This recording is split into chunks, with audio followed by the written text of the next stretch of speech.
À la une de l'actualité, un drame qui s'est déroulé rue Roger Salengro à Lefrancouc, une commune située près de Dunkerque.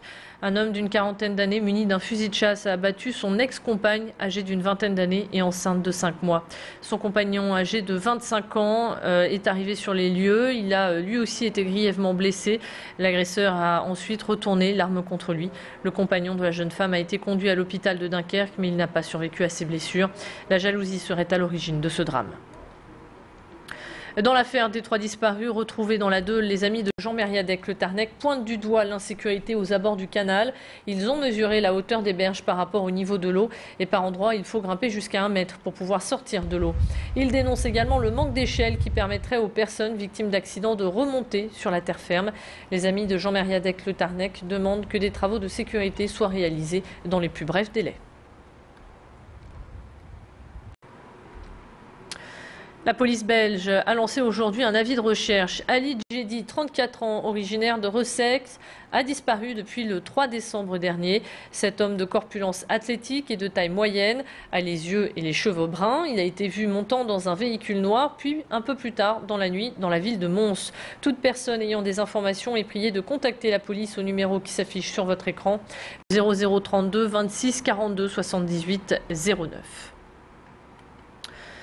Affaire insolite à présent, les douanes du Nord s'intéressent aux pharmacies car certaines d'entre elles vendent de l'alcool à 90 degrés à des fins non thérapeutiques puisque c'est pour réaliser des cocktails. Les Belges seraient les premiers clients. Ils traverseraient la frontière pour acheter l'alcool en pharmacie car ici les prix sont plus abordables. Il faut compter environ 7 € pour un flacon contre 30 € en Belgique.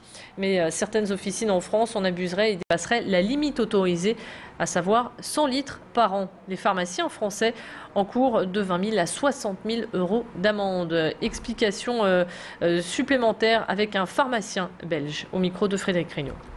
L'alcool pur en Belgique est soumis aux accises. C'est un alcool qui est destiné, alcool bon goût, qui peut servir à fabriquer des boissons ou en tout cas qui est d'usage comestible.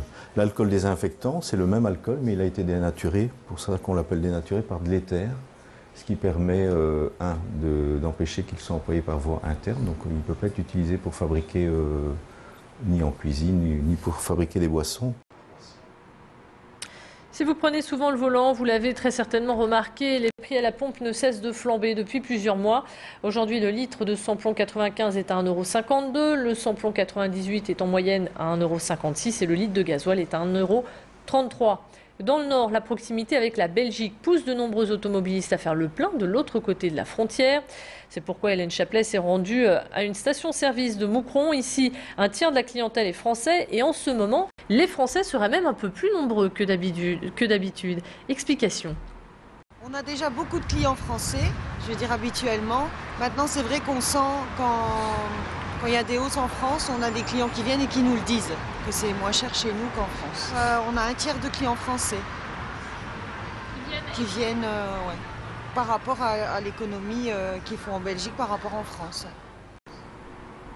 Perturbation ce matin sur la ligne 2 du métro entre l'Homme Saint-Philibert et ECH Erdron à Tourcoing. Le métro a été bloqué par une panne entre les stations Jean Jaurès à Villeneuve-d'Ascq et Porte des Postes à Lille. Les bus ont pris le relais pour assurer la circulation. Le trafic a repris normalement aux alentours de 9 h. La panne serait due à l'activation involontaire d'une poignée d'évacuation. On enchaîne avec le sport. L'aventure continue pour Lille. Le LOSC a gagné son billet pour les demi-finales de la Coupe de France. Une qualification faite dans la douleur. Hier, les Lillois affrontaient Lorient. Pendant 120 minutes, le score était vierge.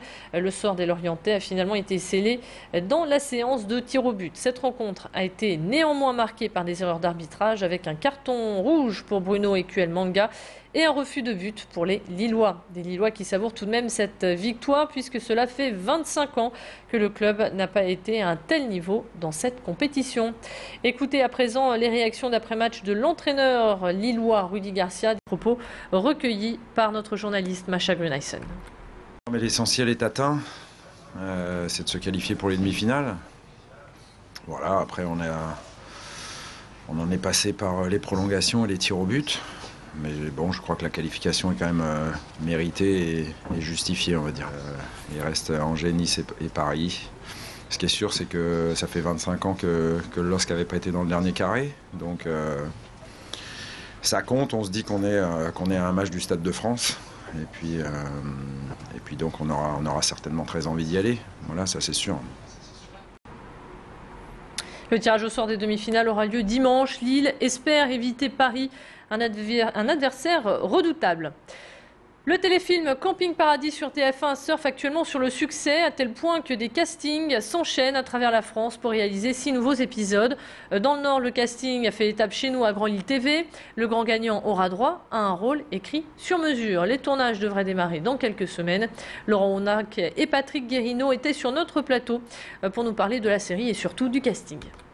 C'est dur parce qu'on ne sait pas ce qu'on cherche. C'est-à-dire on ne vient pas en disant on cherche une fille de 25-40 ans ou on cherche un garçon comme ça.